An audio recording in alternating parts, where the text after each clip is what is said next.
deixa eu te perguntar um negócio. Você tem medo de palhaço? E mesmo se não tiver, palhaços te incomodam de alguma maneira? Por quê? É pelo visual todo colorido? É porque ninguém consegue fingir felicidade o tempo todo? Por que um dos maiores vilões de todos os tempos é um palhaço? Vamos tentar entender isso aí. Nunca confie em palhaços.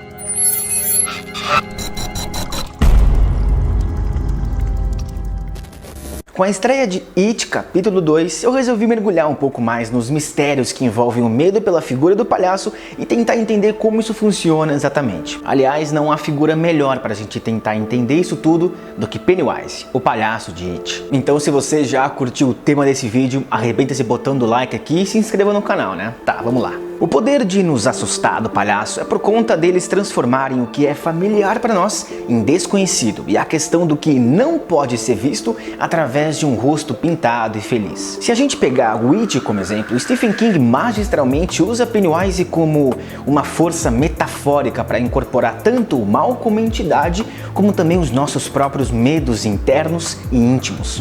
E esse vídeo pode conter spoiler tanto do livro quanto da minissérie ou desse novo filme, que no caso eu ainda não vi.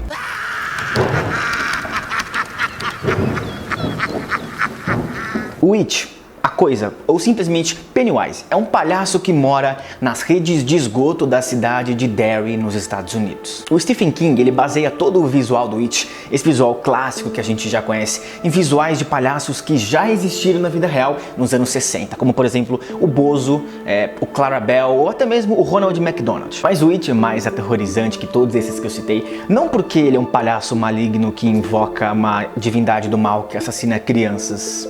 Não é isso não, é porque ele é um palhaço que muda de forma e assume a figura das coisas que a gente tem mais medo. A aparência do It depende muito de cada alvo, de cada pessoa que ele ataca. Mas o mais curioso é que de todas as obras que o Stephen King já escreveu, essa talvez seja a única na qual as vítimas são especificamente crianças. Tá, mas por quê? Cara, a resposta mais óbvia é porque é mais fácil. Ou seja, as crianças se assustam mais rapidamente e seus medos podem ser interpretados simplesmente por formas ou figuras físicas. Fantasmas, múmias, aranhas, bruxas, monstros, enfim. Cara, se o Pennywise quisesse atacar adultos, sei lá, ele tinha que se transformar num boleto ou no seu ex. Vocês entenderam. Mas isso cria um mal que não conhece fronteiras e ataca os membros mais vulneráveis de toda a nossa sociedade, os nossos filhos. A história de It, para quem lê o livro, traz à tona os males reais da humanidade. Abusos, pedofilia, bullying, morte, enfim, bagulho leve, nada muito pesado. Mas o que torna o Pennywise tão assustador assim? Por que essa entidade do mal não se transformou em qualquer outra coisa, como por exemplo uma bruxa, um zumbi, um monstro? Por que Stephen King resolveu representar essa figura maligna na forma de um palhaço sorrindo, com o rosto pintado e um balão na sua mão? Bom, o nosso velho amigo Sigmund Freud explica isso.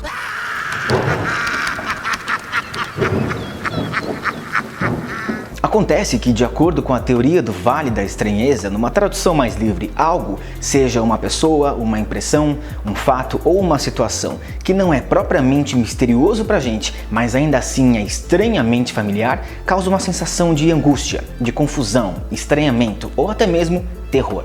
Ou seja, nos assustamos com as coisas que a gente acha familiar, mas ainda assim de alguma forma causa estranheza. Talvez algo que seja próximo da realidade, mas ainda assim a gente reconhece que aquilo é irreal. Por exemplo, a gente não encontra estranhezas quando vemos robôs em Star Wars ou alienígenas falando inglês nos filmes da Marvel, porque sabemos que fazem parte de mundos ficcionais com seres ficcionais. Só que é o seguinte, cara, quando colocamos, por exemplo, robôs no nosso mundo real, a coisa muda. Ficamos levemente assustados. Já viu aqueles robôs japoneses que são extremamente reais, mas ainda assim você sente que há algo estranho nisso? Bom, esse é o Uncanny Valley. Essas figuras caem no Vale da Estranheza, principalmente quando exibem características humanas.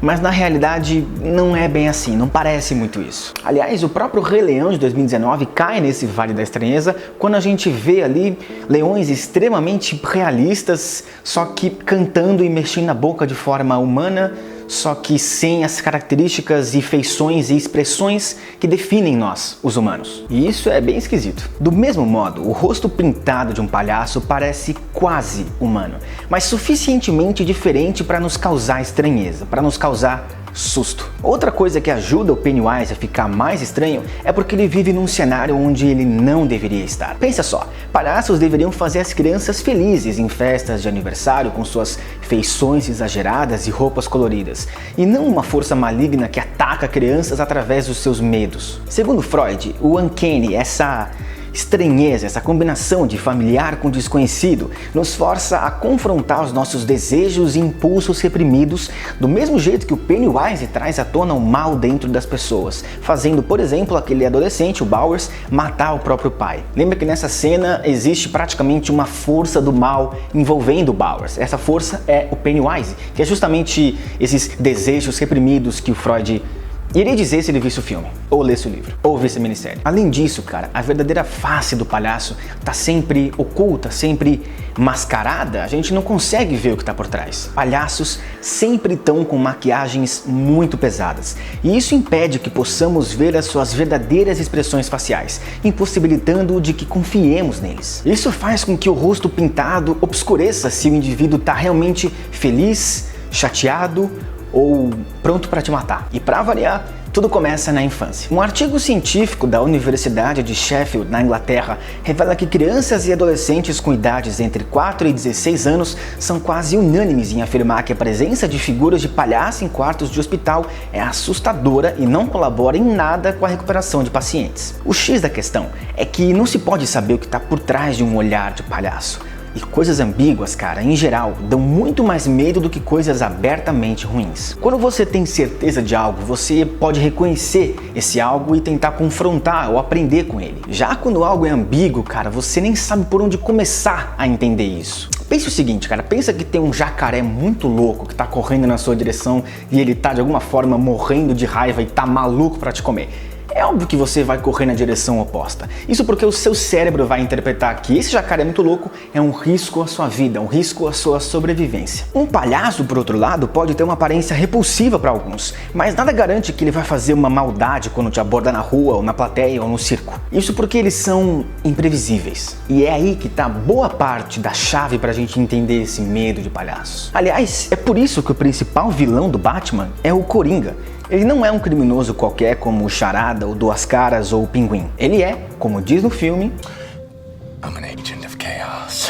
Ele não é tão inteligente em termos de intelecto quanto o Hugo Strange ou forte como o Bane. Todos esses vilões que eu falei são humanos, são criminosos. Eles têm um modus operandi que o Batman consegue decifrar com certa facilidade. E é aí que tá. E diferente de todos eles, o Coringa, incorporado na forma de palhaço, não à toa, é totalmente imprevisível. Num dia ele pode envenenar toda a água de Gotham, no outro ele pode assassinar o Robin com um pé de cabra. Então, esse é um dos motivos que a gente tem tanto medo assim de palhaço. Eles são figuras misteriosas, imprevisíveis, que a gente não consegue ver a verdadeira face por trás. E por consequência a gente não consegue ver as verdadeiras intenções de um palhaço. Além disso, como eu estava dizendo, o próprio visual de um palhaço não ajuda em nada nessa construção. O rosto cheio de maquiagem, como eu falei, impede a gente de se conectar com essa pessoa. Mas não para por aí não, cara. A própria figura do palhaço cai no vale da estranheza porque de alguma forma aquilo nos parece estranho. Nós vemos geralmente um homem adulto vestindo roupas de crianças coloridas e que tem um corpo desfigurado, seja pelos pés e mãos gigantes ou pelo sorriso largo e forçado. Não é natural. Mas se tem uma coisa que é real, é o medo que as pessoas têm de palhaço.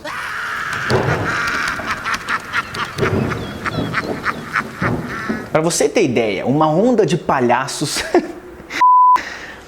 Ai, caralho. Pra você ter ideia, uma onda de palhaços...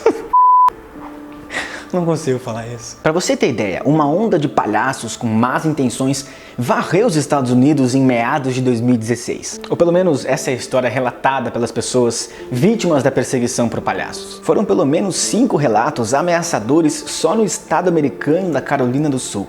Facas e machados, olhares perturbadores e tentativas bizarras de atrair crianças para um matagal foram os atos dessa gangue de palhaços. Houve até 9 prisões relacionadas a palhaços no Alabama. Os jovens que se vestiam de palhaços assustadores como brincadeira durante o horário escolar foram acusados de fazer ameaças terroristas porque interromperam as aulas e assustaram os alunos com caurofobia, fobia de palhaços. Na sociologia e na psicologia, esse é um exemplo de histeria em massa, um fenômeno no qual uma ilusão é compartilhada por um grupo de pessoas que identificam algo como uma ameaça.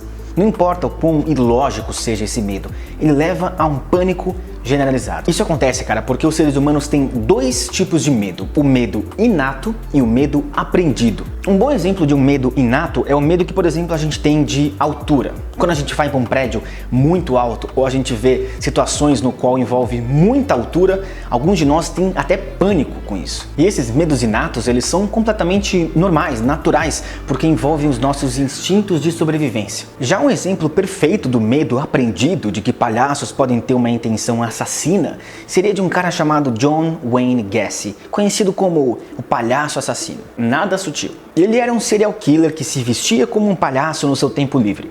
Sua história virou combustível para pesadelos, inspirando caurofobia em pessoas que talvez nunca a tivessem antes. E nos anos que se seguiram a seus crimes, os palhaços se tornaram grandes personagens nos filmes de terror. Ver, por exemplo, It do Stephen King ou Poltergeist pode ser o suficiente para deixar muita gente morrendo de medo de palhaço. E na cultura popular, cara, esse medo de palhaços não é algo novo não, é pelo contrário. Joseph Grimaldi, um dos primeiros palhaços da história, morreu de alcoolismo. Charles Dickens, o escritor, foi encarregado de editar as memórias de Grimaldi e pintou uma imagem bem sombria dele. Dickens incluiu essa citação de Grimaldi no livro: "Estou triste o dia todo e ainda assim faço você rir a noite inteira." Creepy. Esse talvez tenha sido um dos primeiros vislumbres da sociedade na escuridão oculta por trás da maquiagem feliz do palhaço.